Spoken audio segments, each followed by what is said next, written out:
Good morning. Kate here, bringing you this week's Monday Mission. This one is another result of a poll that I had done.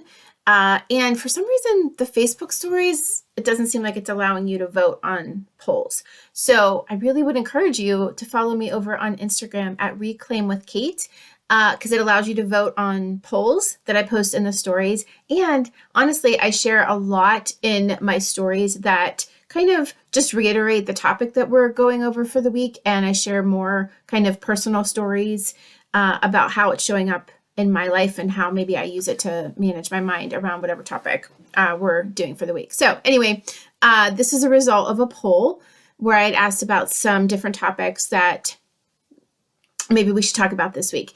And the one that got 100% of the votes was how to respond instead of overreact or react. Okay. And so this is a really great one. I've done a lot of work on my own in this area. And I think what I'm going to share with you today will be really helpful. So I'm going to talk about what respond and react mean and give some examples about how we might do each of them in different scenarios.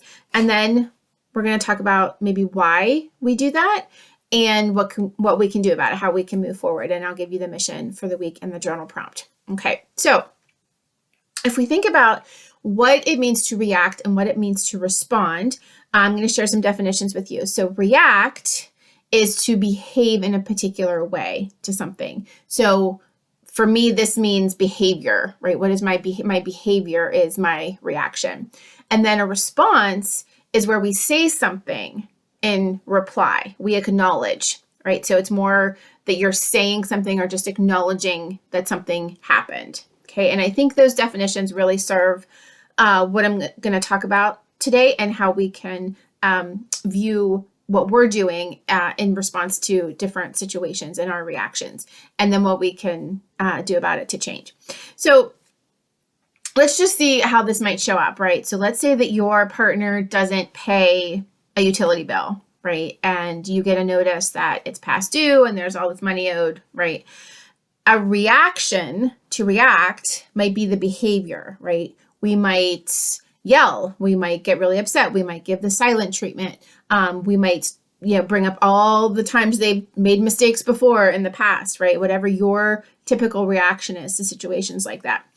A way to respond, though, would be to be like, wow, I wonder what happened. Do you have a plan to fix this? And they may be like, yeah, I didn't change over. We got a new account number. And so the automated bill from the bank didn't go through. I already called them. It's already taken care of, right? So could you imagine, though, if you had reacted and screamed and yelled in silent treatment and brought up all past mistakes, right? Before you got that information, you wouldn't have that extra information, right? So that's just an example how it might play out there. Let's say that your kid breaks your earbuds, okay? React might be to scream, shame, punish them, or avoid them, be passive aggressive with them, kind of keep bringing it up and digging, little digs that they did this thing, right? A response, though, a way to respond might be, what happened?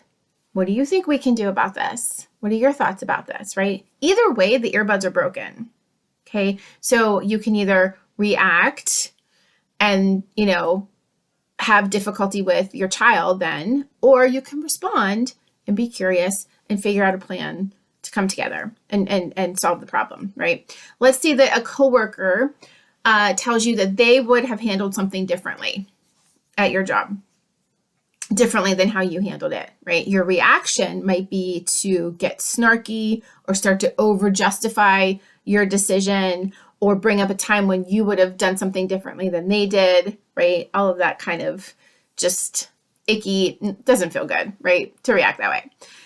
A response could be to say, that's a really good point. Thanks for the suggestion.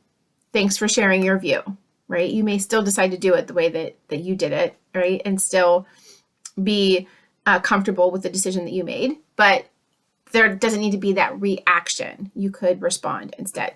So why do we do this, though? We all do this, right? Why do we react when we really want to respond? There are a lot of reasons, but mainly when we are reacting, we are in the brainable. Okay, so remember, we are in the animal part of our brain. We are in the fight, flight, freeze, or fawn part of our brain. We are in our threat response. Okay. This could be from previous trauma that we've experienced. This could be just how this was modeled to us growing up. This is our messaging from all the people in our lives and all the institutions in our life and just society as a whole, right? That's why we react. Another reason that we might react is that our basic needs weren't met, right? So do you notice that you are more reactive when you haven't slept, when you're hungry, when you haven't moved your body and you're just exhausted? Those are all reasons why we might react instead of respond. So it's being aware of that, recognizing that in yourself so we can change that and we can do something about it. So what can we do about it? Well, first of all, I want to say you can't expect yourself to never react again, right? Yes, I'm going to teach you some tools, but that is not going to necessarily eliminate all the times that you might react. You will still react when you wished you would have responded, right? And that's okay. It is. It really is okay. I promise. Viktor Frankl. So I know I've talked about him before, but he's written books and was, I think he actually was a neuroscientist, but he was also a psychiatrist and had been in the camps at Auschwitz and wrote a story about his time there. And one of his famous quotes is where he's talking about this space. The space between the stimulus and the response. So the stimulus would be you got a late notice bill, right? When in the example with your partner. The stimulus would be you found out your child broke your earbuds. The stimulus would be the comment by your coworker. That's the stimulus, okay? And he's talking about this space between that stimulus and how we respond. So the quote is, between stimulus and response, there is a space. In that space is our power to choose our response. In our response lies our growth and our freedom. Okay, so he's talking about this space where we have the choice then to react or respond. And it's up to us to create that space and to use that space for how we want to respond to this situation. But it's up to us to create that space. We have to recognize that, I want to react. I'm going to react. And then press pause and create that space for ourselves so we can choose the response instead. Okay. So how do we do this?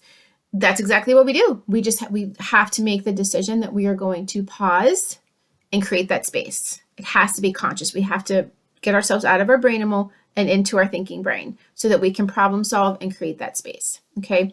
But here's what I want to share with you. This might even be more important than understanding the difference between the two. You are going to react again. Okay, I know I said this already, but it's really important. You're going to react again, and it's okay. What needs to happen then is you give yourself grace and you repair. Okay, you repair the connection with whoever you reacted to. So, perfect example, I think it was last week. In the morning, getting ready for school, I told Brooks to get his Chromebook and get his shoes on. Like 3 seconds later, he's not getting his shoes on. Brooks, I told you to get your shoes on. We got to go. I'm late. I got to go. Right? And I react. And he comes in with this little face. Mommy, I was getting my Chromebook. Right? Like I didn't even give him the time to do the things I told him that he needed to do. Right? I overreacted because I didn't see him physically putting his shoes on yet. So in my mind, he wasn't doing any of it. And I needed to raise my voice, right? So I didn't respond in that moment, but I just repaired with him and we ended up laughing about it, right? I didn't act like I didn't overreact, right? I didn't just let it go. I didn't go into, you remember all those other times where I've told you to do something and you haven't, right? I didn't do that. I just was like, I didn't even give you much time to do that, did I, honey? And we laughed about it. I repaired with him. It's okay. It's actually even really good that he saw me do that and repair with him, right? And I gave myself grace for it and we laughed it off. So yes, it's very important to create this space, but it is a skill. It takes practice. You're not going to get it 100% all the time. It'll improve if you do find yourself that you're kind of really reactive and you start creating that pause, creating that space. You will notice that you're doing it less and you're responding more, but it's still not something that you're going to get to 100%. And nobody expects you to. You don't have to, right? If you do react when you wish you would have responded, give yourself grace and repair that connection with the person that was on the other end of the reaction. Okay. So that's your mission should you choose to accept it. Press pause and create space, even if you can visualize a pause button, okay, when you feel yourself starting to react, okay? But that's your mission, is to create space, press the pause button, but then also if you do react, give yourself grace and repair that connection. So that is the mission. Journal prompt is I react when, fill in the blank. And you may have a lot of these. That's okay. It's really, really important for us to understand when we tend to react, right? To know our triggers, because then we can recognize it and we can see that we need to create that space. We need to press that pause button. All right. So that's a journal prompt. I react when, and then fill in the space. Okay. As always, share anything that comes up with me. Give me an example of a time when you reacted and repaired, or give me an example of a time when you created that space and you responded instead of reacted. All right. I love to hear from you and help you out in any way that I can. We're all in this together. So I hope you have a great day, and I'll talk to you soon. Bye.